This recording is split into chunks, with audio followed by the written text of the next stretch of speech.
আসসালামু আলাইকুম, কেমন আছেন সবাই?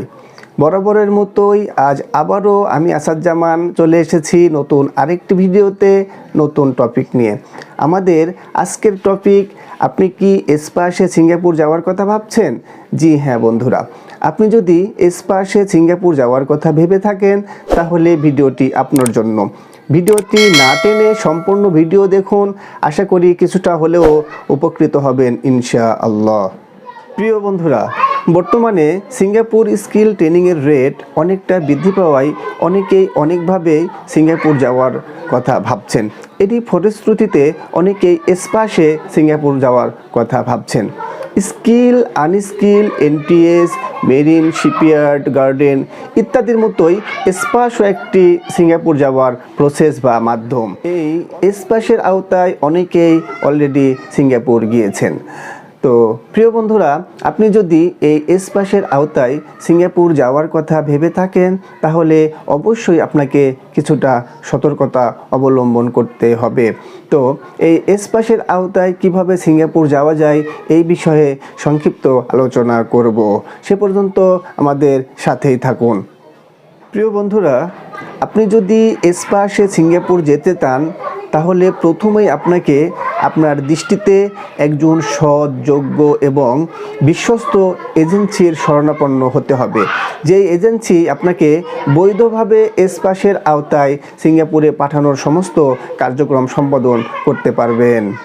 প্রিয় বন্ধুরা, সেই এজেন্সির সাথে কথা বলে আপনার কাজের ধারণ, কত টাকা লাগবে, কত সময় লাগবে বিস্তারিত জেনে শুনে যদি আপনি স্যাটিসফাই হন তাহলে আপনি এজেন্সিকে আপনার ভিসা করার পারমিশন দিতে পারবেন।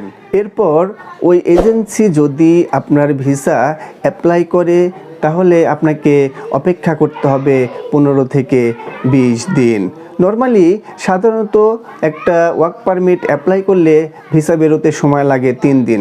সেই ক্ষেত্রে স্পাসের ভিসা অ্যাপ্লাই করলে এটা অ্যাপ্রুভ হতে ম্যাক্সিমাম 18 দিন পর্যন্ত সময় লেগে যেতে পারে। এরপর আপনার ভিসা তথা আইপিএ বের হলে আপনি এজেন্সির সাথে কথা বলে নির্দিষ্ট পরিমাণ অর্থ পেমেন্ট করে আপনি চলে যাবেন স্বপ্নের সিঙ্গাপুর। এই স্পাসে আপনাকে সিঙ্গাপুর নিয়ে গিয়ে ভালো কোনো পজিশানে হাই স্যালারি দিয়ে রাখা হবে না।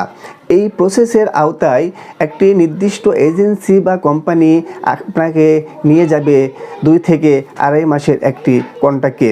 এই 2 থেকে 2.5 মাসের মধ্যে আপনাকে পরীক্ষা দিয়ে স্কিল করিয়ে আবার দেশে ফেরত পাঠানো হবে। যেমন ধরুন, যে কোম্পানি বা এজেন্সি আপনাকে সিঙ্গাপুর নিয়ে যাবে, এই 2 থেকে 2.5 মাস ওই কোম্পানির আন্ডারে আপনাকে কাজ করানো হবে। কাজের পাশাপাশি আপনাকে ট্রেনিং করাবে। মূলত যে কাজ করাবে এর স্যালারি আপনাকে প্রদান করা হবে। এভাবে একটি নির্দিষ্ট সময় পর আপনাকে কনস্ট্রাকশন স্কিল করিয়ে স্কিল সার্টিফিকেট আপনার হাতে ধরিয়ে পুনরায় দেশের মাটিতে পাঠানো হবে। এরপর আপনি দেশে থেকে একটি নির্দিষ্ট কোম্পানিতে আপনার ভিসা বা আইপিএ বের করে খুব সহজেই পুনরায় সিঙ্গাপুরে যেতে পারবেন। এটাই মূলত বর্তমান স্পাসের প্রসেস বা মাধ্যম। তো প্রিয় বন্ধুরা, এতক্ষণ আপনাদের স্পাস সম্বন্ধে কিছুটা ধারণা দেওয়ার চেষ্টা করলাম। তো আজকে এ পর্যন্তই। আবার দেখা হবে পরবর্তীতে নতুন কোনো ভিডিওতে নতুন কোনো টপিক নিয়ে। সে পর্যন্ত ভালো থাকবেন, সুস্থ থাকবেন। আল্লাহ হাফেজ।